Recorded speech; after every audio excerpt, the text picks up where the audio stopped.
నమస్తే అందరికీ. నేను ఇంతకుముందు ఒక వీడియో చేసిన 'జసింతా కట్టు అండ్ ప్రియుడా యేసువా' అనే యాంటీ సోషల్ ఎలిమెంట్స్ మీద. ఆ జాబితాలోకి ఇంకొకడు వచ్చిండు, కాటూరి రాజేష్ అంట. వీళ్ళందరూ జీసస్ పేరుతో సోషల్ ఇంటెగ్రిటీని దెబ్బతీసే విధంగా, కమ్యూనల్ వైలెన్స్ని ప్రొవోక్ చేసే విధంగా వీడియోలు చేస్తూ, అలాగే ఎస్సీ ఎస్టీ బీసీల రిజర్వేషన్స్ మీద అన్ని అబద్ధాలు అలాంటి పోస్టులు క్రియేట్ చేస్తూ వాళ్ళ గ్రూప్లలో స్ప్రెడ్ చేయడమే కాకుండా అన్ని గ్రూప్లలో స్ప్రెడ్ చేస్తున్నారు. వీళ్ళు ఇంతకుముందు 'జసింతా కట్టు ప్రియుడా యేసువా' అనే ఎస్సీ ఎస్టీ బీసీల రిజర్వేషన్స్ బీజేపీ వాళ్ళు తీసేస్తారని, హిందువులను అండ్ బీజేపీ వాళ్ళు చర్చిల మీద మసీదుల మీద దాడులు చేస్తారు బీజేపీ పవర్లోకి వస్తే అని, వాళ్లకు ఓటు హక్కునే తీసేస్తారని, రాజ్యాంగాన్నే రద్దు చేస్తారనే విధంగా పోస్టులు క్రియేట్ చేసి పవన్ కళ్యాణ్ గారి మీద, అర్బన్ ధర్మపురి గారి మీద వీడియోలు చేసిండ్రు. అవి ఇంకా అవైలబుల్లో ఉన్నాయి. నా దగ్గర స్క్రీన్ రికార్డింగ్ ఎవిడెన్సెస్ కూడా ఉన్నాయి. వీళ్ళు ఇంతే కాకుండా సేమ్ వీడియోని కాటూరి రాజేష్ అనేవాడు సాక్షాత్ హోమ్ మినిస్టర్ అయిన అమిత్ షా వీడియోని, ఏదైతే ముఖ్యమంత్రి గారు వాళ్ళ సోషల్ మీడియా అకౌంట్లో పోస్ట్ చేయడం వల్ల ఆయన పైన కేసు రిజిస్టర్ అయిందో అదే వీడియోని వీని అకౌంట్లో కూడా పోస్ట్ చేసి దాన్ని స్ప్రెడ్ చేస్తున్నాడు. ఇది ఎరుపు రంగు బత్తాయిలు ఇలా అంటున్నారు. ఎవరు చెప్పాడు? బీజేపీ మళ్ళీ వస్తే మీకు ఎస్సీ ఎస్టీ బీసీలకు ఉన్న రిజర్వేషన్ తీసేస్తారని, రాజ్యాంగాన్ని మార్చేస్తారని ఎవరు చెప్పాడు అని అంటున్నారు. అలాంటి ఎరుపు బత్తాయిలు గారికి ఈ వీడియో అంకితం కింద ఉన్న ప్రూఫ్స్ ఉన్నాయమ్మా, చూడండి. చూసిన తర్వాత మాట్లాడుకుందాం. मैं किसी भी आरक्षण को पसंद नहीं करता और खासकर नौकरी में आरक्षण तो कतई नहीं। अगर एससी एसटी ओबीसी को नौकरी में आरक्षण मिला, एससी एसटी को आरक्षण मिलता कि नहीं मिलता, ये भी मेरे मन में सवाल उठता है। ये देश के प्रधानमंत्री पंडित नेहरू जी द्वारा उस समय के देश के मुख्यमंत्रियों को लिखी गई चिट्ठी है, ऑन रिकॉर्ड है। मैं अनुवाद पढ़ता हूँ। मैं किसी भी आरक्षण को पसंद नहीं करता और खासकर नौकरी में आरक्षण तो कतई नहीं। मैं ऐसे किसी भी कदम के खिलाफ हूं जो अकुशलता को बढ़ावा दे, जो दोयम दर्जे की तरफ ले जाए। अगर बाबा साहब न होते ना तो शायद कि एससी एसटी को आरक्षण मिलता कि नहीं मिलता, ये भी मेरे मन में सवाल होता है। भारतीय जनता पार्टी की सरकार बनेगी तो एक गैर संवैधानिक एससी एसटी और ओबीसी का है वो रिजर्वेशन को हम The party has also claimed that the original video for Minister Amit Shah discussing was the removal of the 4% unconstitutional reservation for Muslims in Telangana, and it has been doctored to misguide people of the country. The Delhi police has filed an FIR and is also seeking information about the account that posted that doctored edited video. BJP's Amit Malviya, meanwhile, has blamed Congress party for promoting such a video, saying the grand old party must be prepared for legal consequences. He has added that the video has potential to even cause large-scale violence. Party की सरकार बनेगी तो एक गैर संवैधानिक SC ST और OBC का है वो रिजर्वेशन को हम समाप्त कर देंगे। रिजर्वेशन को हम समाप्त कर भारतीय जनता पार्टी की सरकार बनेगी तो एक गैर संवैधानिक मुस्लिम रिजर्वेशन को हम समाप्त कर देंगे। ये अधिकार तेलंगाना के एससी एसटी और ओबीसी का है, वो अधिकार उनको मिलेगा। ఎరా బాగా విన్నారా?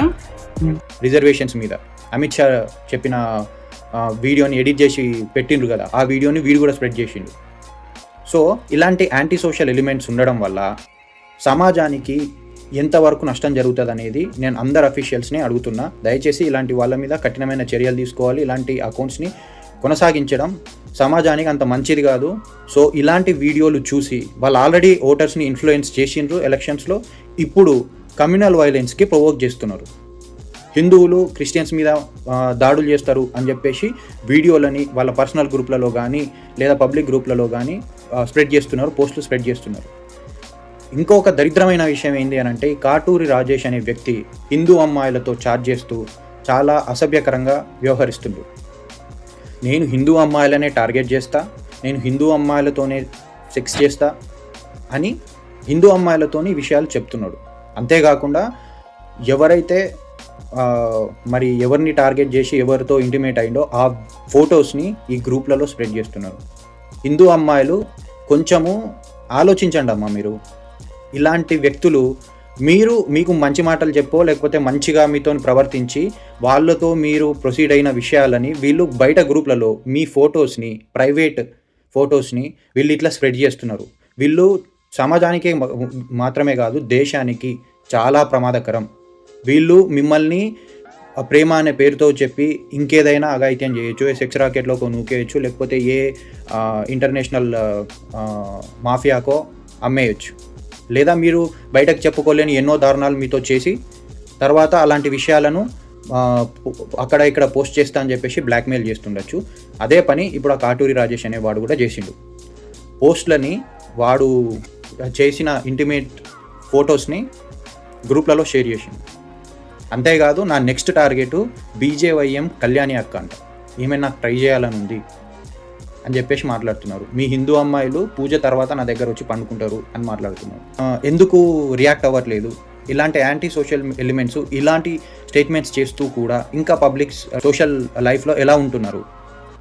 అండ్ బీజేపీ నేతలకు కూడా నేను ఒక క్వశ్చన్ అడుగుతున్నాను. నేను దీని ఇంతకుముందు ఒక వీడియో చేసిన, పవన్ కళ్యాణ్ గారిని, అరవింద్ ధర్మపురి గారిని నా పోస్ట్లో ట్యాగ్ చేయమని చెప్పిన, దాదాపు 400-500 మంది ట్యాగ్ చేసిండ్రు. అయితే పవన్ కళ్యాణ్ గారి ఫాలోవర్స్ చూడలేదా, అరవింద్ ధర్మపురి గారి ఫాలోవర్స్ చూడలేదా? వాళ్ళంటే బిజీ ఉండొచ్చు, కానీ మరి చూసి కూడా ఇగ్నోర్ చేసిండ్రా?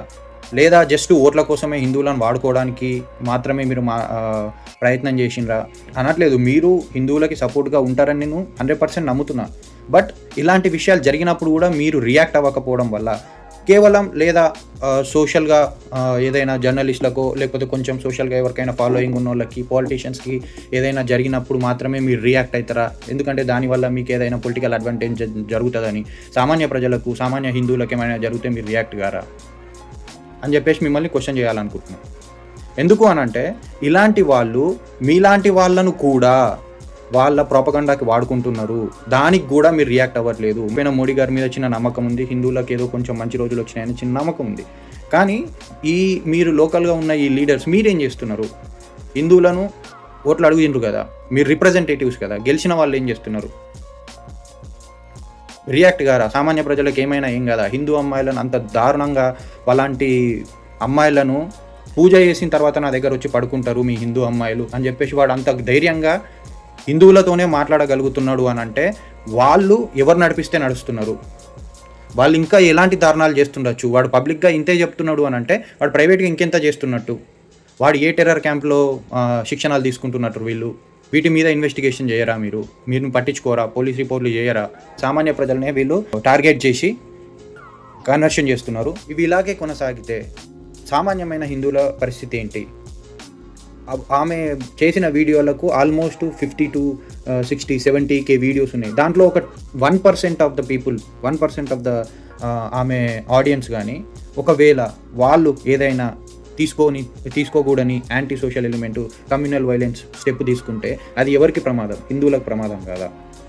దానికి రిటాలియేటరీ యాక్ట్గా హిందువులు కూడా రియాక్ట్ అయితే పరిస్థితి ఏంటి? కళ్యాణి అక్క మీ ఫోటో పెట్టి మిమ్మల్ని ట్రై చేస్తానన్నారు. కనీసం ఇప్పుడైనా మీరు రియాక్ట్ అవ్వండి. ఇప్పుడైనా వీళ్ళ మీద చర్యలు తీసుకోండి, చాలా కఠినమైన చర్యలు తీసుకోండి. ఇలాంటి అకౌంట్స్ సోషల్ మీడియాలో ఉండడానికి వీలు లేకుండా చేస్తారని చెప్పేసి మీ మీద నమ్మకంతో ఈ రిక్వెస్ట్ మీకు చేస్తున్నా. దయచేసి దీన్ని సీరియస్గా తీసుకొని సీరియస్గా పరిగణించి కమ్యూనల్ వైలెన్స్ని ప్రొవోక్ చేసే టెర్రర్ థాట్స్ ఉన్న ఇలాంటి వ్యక్తులని సమాజంలో తిరగడానికి అవకాశం లేకుండా చేయాలని మీకు విజ్ఞప్తి చేస్తున్నా. జై శ్రీరామ్.